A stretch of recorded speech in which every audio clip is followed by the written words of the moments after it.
안녕하세요. 김경수 목사입니다. 오늘은 창세기 22장을 강론해 보겠습니다.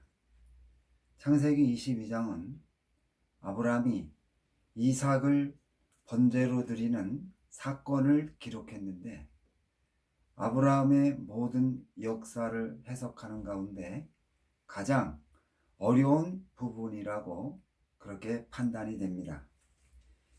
창세기 22장 1절 2절에서 그 일 후에 하나님이 아브라함을 시험하시려고 그를 부르시되 아브라함아 하시니 그가 가로되 내가 여기 있나이다. 여호와께서 가라사대 내 아들 내 사랑하는 독자 이삭을 데리고 모리아 땅으로 가서 내가 네게 지시하는 한 산 거기서 그를 번제로 드리라고 하였습니다. 그러자 아브라함이 아침에 일찍이 일어나 나귀의 안장을 지우고 두 종과 그의 아들 이삭을 데리고 번제에 쓸 나무를 쪼개어 가지고 떠나 하나님이 자기에게 일러준 곳으로 갔습니다. 팔레스타인 구릉지대에는 대부분 나무들이 자라지 않기 때문에 번제용 나무를 미리 준비했으며, 창세기 22장 5절 6절에서 아브라함의 두 종이 번제에 사용할 나무를 가지고 가다가 아브라함이 두 종에게 너희는 나귀와 함께 여기서 기다리라. 내가 아이와 함께 저기 가서 경배하고 너희에게로 돌아오리라 하고, 아브라함이 이에 번제 나무를 취하여 그 아들 이삭에게 지웠다는 것은 이삭이 번제에 쓸 나무를 지고 갈 수 있는 힘을 가진 나이에 있었다는 것을 가르쳐 주는데, 이때 이삭이 대략 청소년기에 있었을 것이라고 추정하고 있습니다. 그런데 아브라함은 이전에 노덱에 집착하여 하나님이 롯이 살고 있는 소돔성을 심판할 때 롯에게 큰일이 생겼다고 판단하여 하나님을 반역했는데, 자신이 늙어서 어렵게 얻은 독자 이삭을 하나님께 번제로 드리려면 이삭을 칼로 죽여야 했음에도 하나님께 반발하지 않고 오히려 적극 순종하여 아침 일찍 번제를 드리라는 장소로 떠난 것은 일반적인 부모에게서 찾아볼 수 없는 행동이라는 것입니다. 제3일에 아브라함이 눈을 들어 그곳을 멀리 바라보면서 아브라함이 데려온 사환에게 내가 내 아들과 함께 가서 하나님을 경배하고 올 때까지 나귀와 함께 여기서 기다리게 한 것은 이삭을 번제로 드릴 때 방해할 수 있는 것을 제거하는 것입니다. 아브라함의 두 종은 이삭이 아브라함에게 귀한 독자인 것을 알기 때문에 아브라함이 칼로 이삭을 죽이려는 것을 막을 것이라 판단했기 때문에 따라오지 못하게 막은 것입니다. 아브라함이 집에서 출발할 때 사라에게 알렸다는 기록이 없다는 것은 사라가 허락하지 않을 것이라 판단했기 때문일 것입니다. 아브라함은 하나님의 말씀에 순종하는데 방해가 될 수 있는 모든 요소를 깨끗이 제거하였습니다.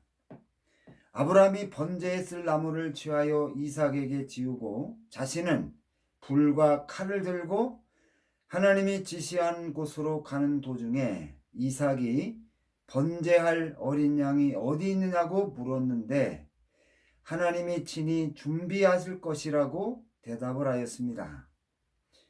아브라함이 하나님께서 지시하신 곳에 이르러 그곳에 단을 쌓아 나무를 벌려놓고 이삭을 결박하여 제단 나무 위에 놓고 손을 내밀어 칼을 잡아 죽이려 하였습니다. 아브라함이 하나님 말씀에 순종하는 흉내를 낸 것이 아니고 하나님이 지시하신 대로 그렇게 순종하였다는 것입니다. 히브리서 11장 18절에서 아브라함이 하나님 말씀에 순종한 것은 하나님과 아브라함이 맺은 언약을 계승하는 사람이 오직 이삭을 통하여 태어난 자라야 한다는 것을 믿었기 때문이라고 증거하였습니다. 즉 아브라함이 하나님의 말씀을 순종하여 이삭을 번제로 드린다고 하여도 하나님이 불에 타고 남은 재를 통하여 이삭을 다시 살릴 것이며 살아난 이삭을 통하여 자손이 번창할 것이라고 믿었다는 것입니다. 그러나 아브라함이 하나님 말씀에 순종하여 이삭을 번제로 드리려 한 행동에서 몇 가지 이상한 점을 찾을 수 있습니다. 먼저 지금까지 하나님이 자기 백성에게 사람을 번제로 드리라고 요구한 적이 한 번도 없었는데 아브라함이 하나님에게 이의를 제기하거나 망설임 없이 순종했다는 것입니다. 그리고 창세기 21장 9절부터 11절까지 해서 사라가 본즉 아브라함의 아들 애굽 여인 하갈의 소생이 이삭을 놀리는지라 그가 아브라함에게 이르되 이 여종과 그 아들을 내어 쫓으라. 이 종의 아들은 내 아들 이삭과 함께 기업을 얻지 못하리라 하므로 아브라함이 그 아들로 말미암아 그 일이 깊이 매우 근심이 되었더라고 하였습니다. 아브라함이 이스마엘을 집에서 쫓아내는데도 크게 근심하였다고 하였는데 이번에는 아브라함이 이삭의 생명을 끊어야 했음에도 아브라함이 아무 근심 걱정을 하지 않았고 하나님 말씀에 적극 순종하기 위하여 순종에 방해가 되는 아브라함의 종들을 모두 데려오지 않았다는 것입니다. 일반적으로 독자를 지키기 위하여 생명을 거는 것이 부모인데 아브라함은 자신의 독자인 이삭을 번제로 바치기 위하여 최선을 다했다는 것입니다. 그리고 창세기 22장 17절 18절에서 하나님이 아브라함에게 말씀하신 내용이 기도 응답의 형태라는 것은 그동안 아브라함이 하나님이 주신 응답을 얻기 위하여 많이 기도해 왔다는 것을 가르쳐주는 것입니다. 하나님이 아브라함의 행동을 강하게 저지하였습니다. 창세기 22장 12절에서 사자가 이르시되 그 아이에게 내 손을 대지 말라. 그에게 아무 일도 하지 말라. 내가 내 아들 내 독자라도 내게 아끼지 아니하였으니 내가 이제야 네가 하나님을 경외하는 줄을 안다고 하였는데 본절에서 아끼지 아니했다는 말은 망설이지 않았다, 보류하지 않았다는 뜻이며 경외한다는 말은 두려워한다는 뜻입니다. 본절에서 가르쳐 주는 것은 그동안 하나님을 전혀 두려워하지 않던 아브라함이 하나님을 두려워하며 살아왔다는 것을 나타내며 아브라함이 이삭을 번제로 바치는 행동을 통하여 아브라함이 하나님을 두려워하고 있다는 것을 하나님이 인정할 정도로 겉으로 드러났다는 것입니다. 로마서 4장 17절부터 22절까지 해서 기록된 바 내가 너를 많은 민족의 조상으로 세웠다 하신가 같으니 그가 믿은 바 하나님은 죽은 자를 살리시며 없는 것을 있는 것으로 부르시는 이시니라. 아브라함이 바랄 수 없는 중에 바라고 믿었으니 이는 내 후손이 이 같으리라 하신 말씀대로 많은 민족의 조상이 되게 하려 하심이라. 그가 100세나 되어 자기 몸이 죽은 것 같고 사라의 태가 죽은 것 같음을 알고도 믿음이 약하여지지 아니하고 믿음이 없어 하나님의 약속을 의심하지 않고 믿음으로 견고하여져서 하나님께 영광을 돌리며 약속하신 그것을 또한 능히 이루실 줄을 확신하였으니 그러므로 그것이 그에게 의로 여겨졌느니라고 증거하였는데, 아브라함이 하나님을 두려워했다는 것은 참으로 이해하기 어려운 부분입니다. 창세기 19장에서 하나님이 소돔성을 심판할 때 롯이 큰일을 당했다고 판단한 아브라함이 창세기 20장에서 하나님을 반역하고 사라를 아비멜렉의 첩으로 주는 만행을 저질러 하나님께 보복했지만, 하나님이 멜기세덱에게 아비멜렉에게 역사하여 아브라함의 가정을 회복시켜 주자 아브라함이 회개하고 새롭게 변화되었으며, 아브라함의 믿음으로 이삭이 태어났기 때문에 창세기 22장 18절에서 아브라함이 더 열심히 하나님 말씀에 순종하며 살았다고 언급하였는데, 아브라함이 두려워했다는 것과 연결시키면은 아브라함의 마음속에 있는 두려움을 없애기 위하여 하나님 말씀에 순종하며 살아왔다는 것을 나타내며, 이러한 정황은 아브라함이 하나님께 크게 잘못한 것을 해결하기 위하여 기도하며 하나님 말씀에 순종하며 살아왔다는 것을 가르쳐주는 것입니다. 자, 그러면 모리아 산에서 받은 하나님의 약속과 영원한 언약을 비교해 보겠습니다.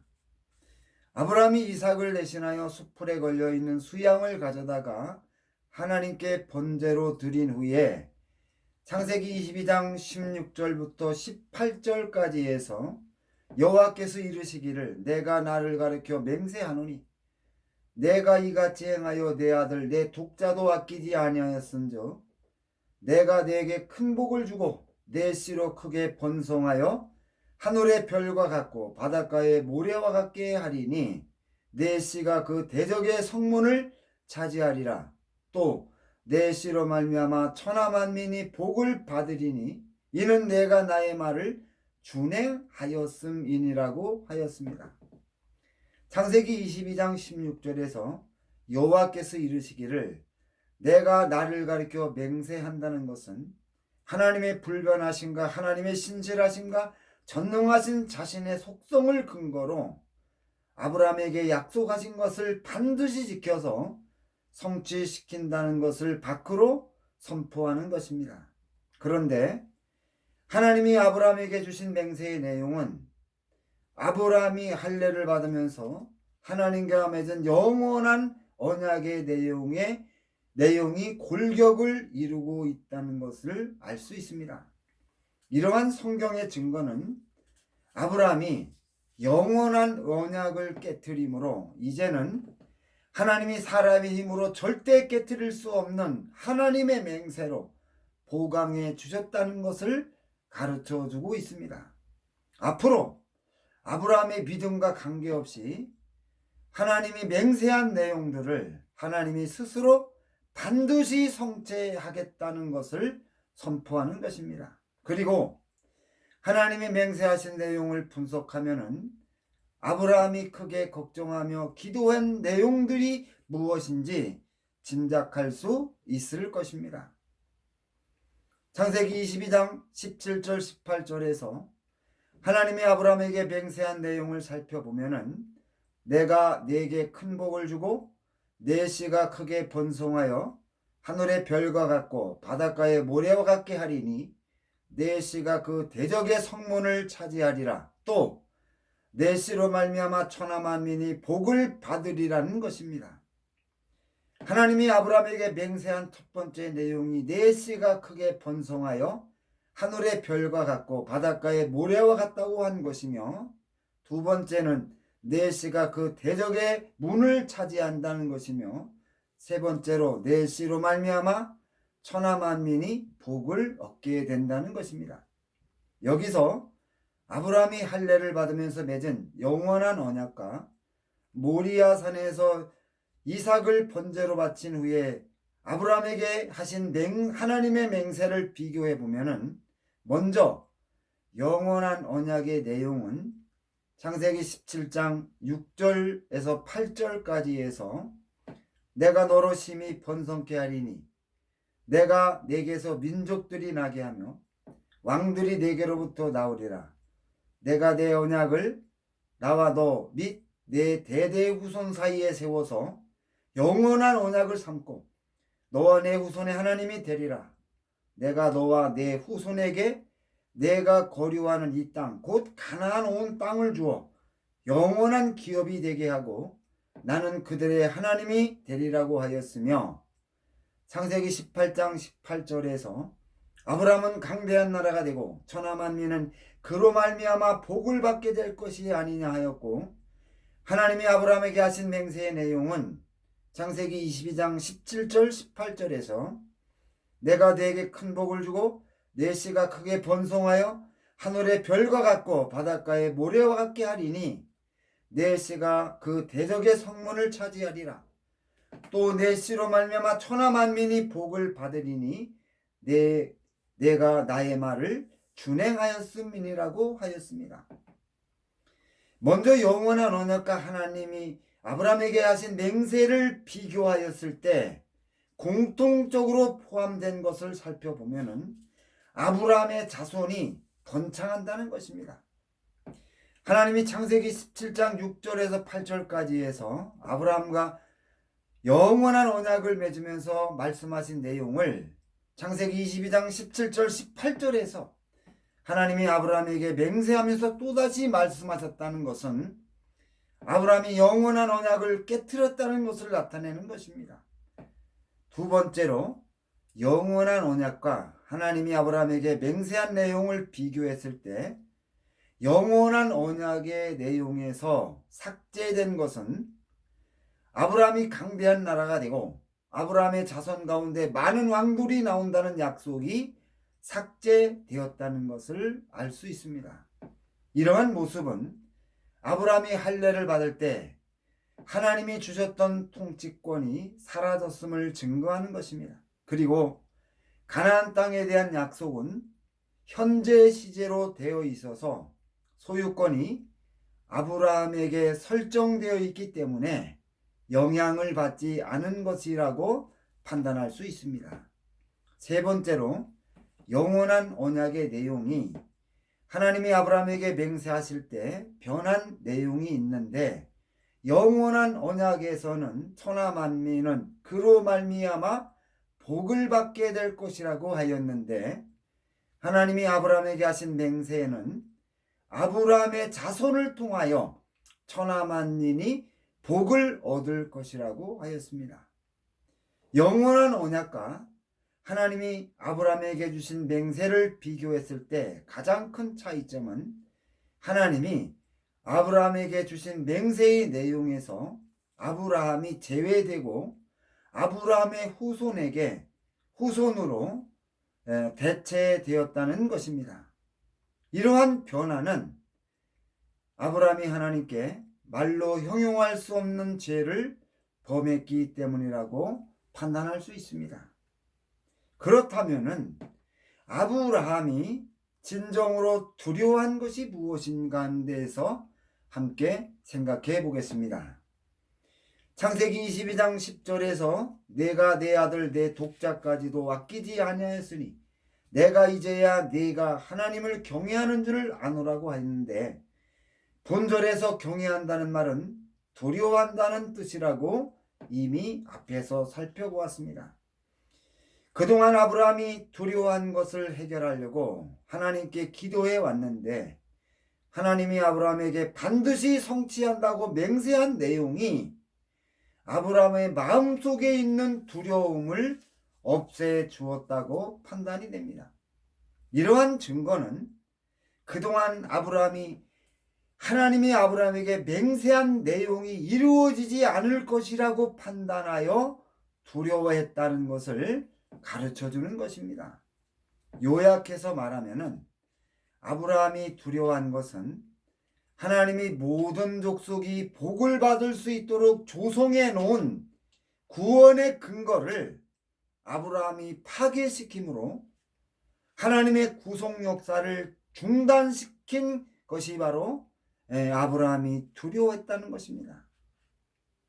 하나님이 아브라함을 부르셔서 세상의 모든 족속에게 생명을 주는 복음을 전하라고 사명을 주었는데, 아브라함이 하나님의 명령을 거부하는 데 그치지 않고 하나님이 세상의 모든 사람들이 복을 받을 수 있도록 만들어 놓은 구원의 공로를 없애버리고 여전히 멸망과 저주 속에서 나올 수 없도록 하였기 때문에 아브라함은 자신이 했던 행동을 깨닫고 하나님을 두려워했던 것입니다.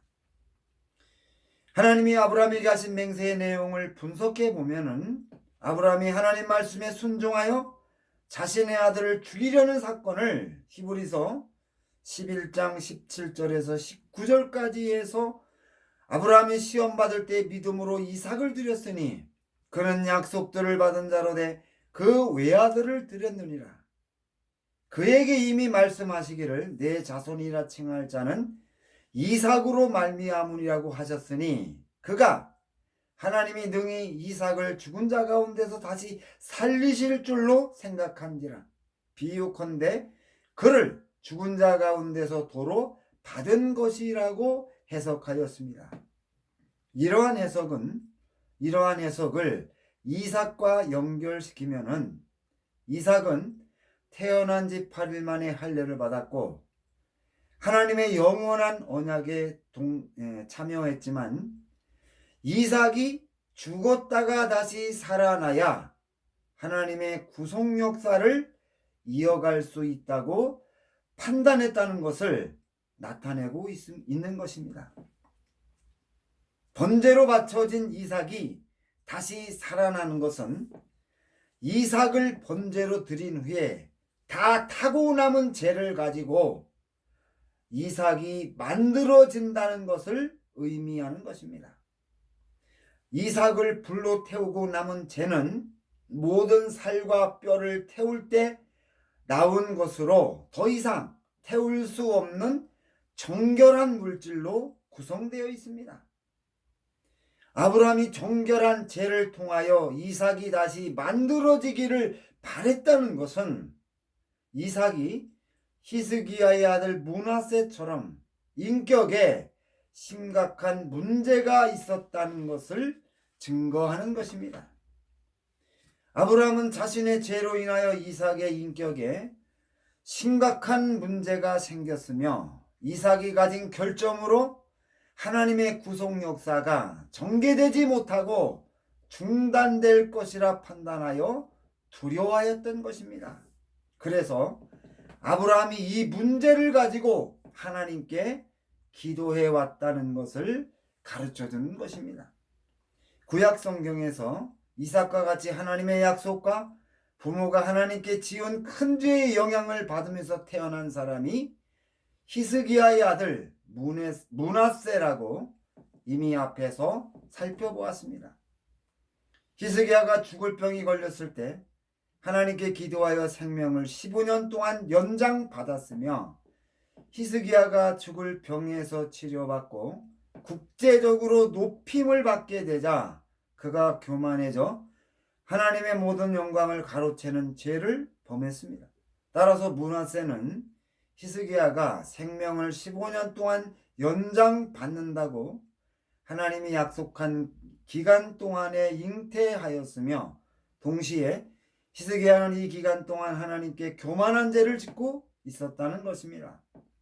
므낫세가 유다의 왕이 되었을 때 그에 붙인 히스기야가 하나님을 위하여 개혁한 모든 일들을 개혁 이전의 상태로 되돌려 놓았으며 유다가 멸망하는 원인을 제공하였고 하나님의 구속 역사에 큰 피해를 주었습니다. 따라서 이삭도 므낫세와 비슷한 환경에서 잉태하였기 때문에 이삭이 므낫세와 비슷한 인격을 가진 사람이었다고 추정할 수 있는 것입니다. 하나님이 창세기 22장 17절 18절에서 언급한 내용은 내 씨가 대적의 성문을 얻고 내 씨로 말미암아 세상의 모든 족속들이 복을 받을 것이라는 내용입니다. 여기서 창세기 22장 18절과 창세기 18장 18절의 내용을 비교하면은 땅의 모든 족속이 너로 말미암아 복을 받는다는 내용이 내 씨로 말미암아 땅 위의 모든 족속이 복을 받으리라는 내용으로 바뀌었다는 것을 알 수 있습니다. 이러한 증거는 창세기 20장에서 아브라함이 범했던 죄로 창세기 11장과 12장 사이에서 하나님이 얻은 위대한 승리의 효과가 없어지므로 하나님이 다시 땅의 모든 족속들이 복을 얻을 수 있는 승리를 얻어야 한다는 것을 가르쳐주는 것입니다. 이러한 해석은 아브라함이 소돔성의 심판과 관련하여 하나님에게 보복할 때 사탄을 끌어들인 것이며 하나님이 아브라함에게 준 모든 권세를 사탄에게 너무 넘겨주었다는 것을 나타내는 것입니다. 아브라함이 범한 죄를 계산한다면 지금까지 살아온 인류의 모든 사람들이 지은 죄를 합해도 아브라함이 하나님께 범한 죄가 더 클 것입니다. 그럼에도 하나님이 내 씨가 그 대적의 성문을 얻는다는 약속을 주어서 아브라함이 날려버린 하나님의 승리를 다시 쟁취할 것이라 약속하셨고 내 씨로 말미암아 천하 만민이 복을 받게 될 것이라는 응답을 주셨다는 것입니다. 이러한 증거는 하나님이 범죄자 아브라함을 버리지 않고 천하 만민이 복을 받을 수 있는 구원의 근거를 다시 만들기 위하여 아브라함으로부터 구원의 역사를 시작한다는 것을 공식적으로 선포하는 것입니다. 하나님이 극악무도한 범죄자 아브라함을 다시 품어주신 것은 하나님이 의롭다 하신 한 영혼이 천하보다 귀하다는 말씀의 의미를 가르쳐주는 것입니다. 그리고 이 말씀은 하나님 앞에서 우리의 죄를 회개하는 것이 얼마나 중요한지, 회개했을 때 하나님이 어떠한 은혜를 주시는지를 교훈하고 있는 것입니다. 아브라함의 죄를 용서하신 하나님, 우리의 죄를 용서하신 하나님은 영원히 찬양과 영광을 받으시기에 참으로 합당한 분이십니다. 아브라함이 두려워했던 것은 자신이 중단시킨 하나님의 구속 역사를, 또 심각한 결함을 가진 이삭이 영원히 중단시킬 수 있다고 판단하여 두려워하였고, 이삭이 죽었다가 새 사람으로 창조되기를 바랬다고 그렇게 판단할 수 있습니다. 후에 이삭은 야곱에게 큰 시련을 안겨주었습니다. 만약에 아브라함이 하나님을 반역하지 않았다면 이삭의 가족이 평안했을 것이며 야곱이 굴곡진 인생을 살지 않았을 것입니다. 아브라함의 반역은 그의 후손과 직계자손에게도 막대한 피해를 주었습니다. 이것이 바로 죄의 능력이며 우리가 죄를 피해야 할 이유입니다. 이제 아브라함을 순종의 사람이라 말하기 곤란할 것입니다. 이제 이삭의 순종에 대해서 살펴보겠습니다.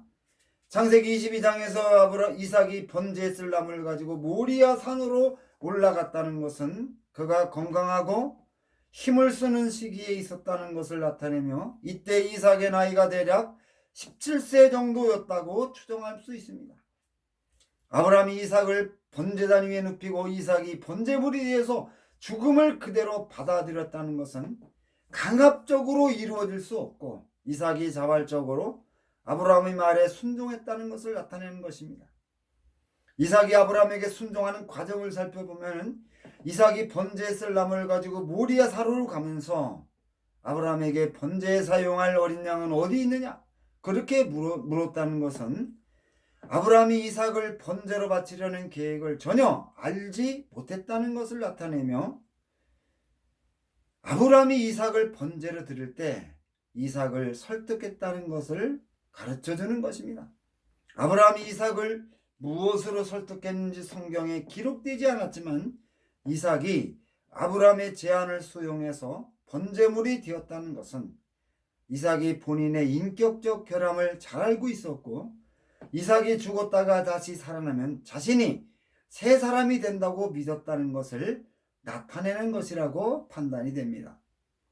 이제 아브라함이 이삭을 죽이려 할 때 하나님이 아브라함의 행동을 저지시켰습니다. 그리고 아브라함이 눈을 들어 살펴본 중 한 수양이 수풀에 걸려있는 것을 발견하고 그 수양을 가져다가 이삭을 대신하여 번제를 드렸습니다.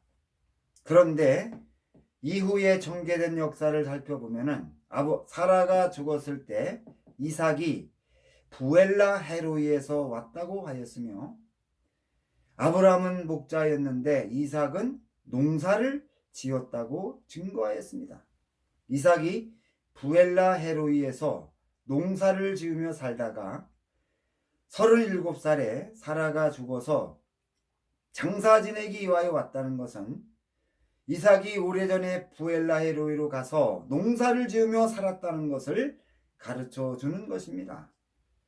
부엘라 헤로이는 하갈이 사라의 학대를 피하여 애굽으로 도망가다가 발견한 셈으로 하갈과 이스마엘이 아브라함의 집에서 또 쫓겨난 후에 이곳에 와서 살고 있었는데 이삭이 이곳에 와서 농사를 지으며 함께 살았다고 증거하는 것입니다. 이러한 결과를 가지고 이삭이 이스마엘의 품으로 떠난 시기를 추정해 보면은 아브라함이 모리아산에서 이삭을 번제로 드리는 사건 이후였다고 추정할 수 있다는 것입니다. 자, 이삭의 입장에서 판단했을 때 자신이 아브라함의 말을 듣고 죽었다가 살아나면 새 사람이 된다고 믿었는데 아브라함이 갑자기 나무에 뿌리 걸려 발버둥치는 수양을 보고 마음을 바꾸어서 수양을 제물로 삼아 이삭을 대신하여 번제를 드렸다는 것은 아브라함이 평상시에 이삭을 못마땅하게 여겨온 감정을 숨기고 이삭을 죽이기 위하여 죽었다가 살아면 새 사람으로 변한다고 속이고 죽이려고 할 때 나무에 걸려 있는 그 수양을 보고 아브라함의 마음이 변하여 양을 번제로 드리고 이삭이 살아난 것으로 판단한 것이라고 그렇게 추정할 수 있다는 것입니다. 이삭은 아브라함이 또다시 자신을 죽일 수 있다고 판단하였기 때문에 자신과 친분이 두터웠던 이스마엘에게 피신하여 그곳에서 농사를 짓고 사라가 죽을 때까지 살아온 것이라고 판단할 수 있습니다. 이삭이 9살에 젖을 띄었다는 것은 사라의 극진한 사랑을 받으며 성장했다는 것을 나타내는데 그럼에도 이삭이 사라를 떠나 이스마엘에게 가 농사를 짓고 살면서 돌아오지 않았다는 것은 아브라함에 대한 공포심이 얼마나 컸는지를 우리에게 가르쳐주는 것입니다. 그리고 창세기 22장 20절부터 24절까지에서 아브라함의 동생 나홀의 족보를 기록했는데 특히 나홀의 막내 아들 부두엘에 대하여 강조하고 있습니다. 이미 앞에서 언급하였지만 나홀의 아들들의 이름을 통하여 아브라함이 하란에 머물렀던 기간을 유추할 수 있다고 해석하였는데 부두엘은 아브라함이 하란을 떠난 후에 태어난 아들이 확실합니다. 창세기 22장 20절에서 언급하는 2일 후에라는 말씀에서 가르치는 사건은 아브라함이 자식이 없어서 비참해진 상황과 대비된다고 보았을 때 이 일은 창세기 15장 2절에서 아브라함이 다메섹 사람 엘리에셀을 자신의 후계자로 삼은 사건을 가리킨다고 판단이 됩니다. 부두엘은 하나님의 집이라는 뜻으로 나홀의 아들들 가운데 유일하게 신앙적인 의미를 가지고 있으며 아브라함의 며느리를 부두엘의 자손 가운데서 얻으려고 오랫동안 기도했으며 리브가를 시집 보내면서 창세기 24장 60절에서 우리 누이여 너는 천만인의 어머니가 될지어다 내 씨로 그 원수의 성문을 얻게 할지어다 라고 축복했다는 것은 나홀이 부두엘을 낳을 때 신앙을 회복했으며 부두엘이 나홀의 믿음을 계승했다는 것을 나타내는 것이라고 판단이 됩니다. 성경 저자가 이삭이 모리아 산에서 번제물이 되었던 사건이 일어난 후에 의도적으로 나홀의 족보를 이야기했다는 것은 이삭이 아브람과 사라를 떠난 이스마엘에게 가서 살게 되므로 하나님의 구속 역사에 큰 혼란이 있을 것이라고 판단하여 이삭의 문제를 해결하는데 하나님을 경외하는 좋은 며느리를 구하는 것이 최선의 해결 책임을 직시하고 준비하기 시작했다는 것을 나타내는 것이라고 판단할 수 있습니다. 아브라함이 자신의 마음속에 있는 두려움을 해결하고 기도해 오면서 하나님이 이삭을 번제로 드리라는 말씀을 듣고 이삭이 죽었다가 다시 살아나면 아브라함이 가진 문제가 해결되리라고 생각했지만 오히려 아브라함과 이삭의 관계가 단절이 되었고 하나님의 언약에 대하여 한을 품고 살아가는 이스마엘의 품속으로 이삭이 떠나는 결과를 가져왔다는 것입니다. 아브라함이 이삭을 위하여 많이 기도했음에도 이삭이 이스마엘과 함께 살면서 이스마엘의 영향을 그대로 받게 되었고 이스마엘의 영향을 받은 이삭이 야곱에게 큰 피해를 준 것을 성경이 증거하였는데 아브라함이 범한 죄의 영향 때문이라고 그렇게 판단할 수 있습니다.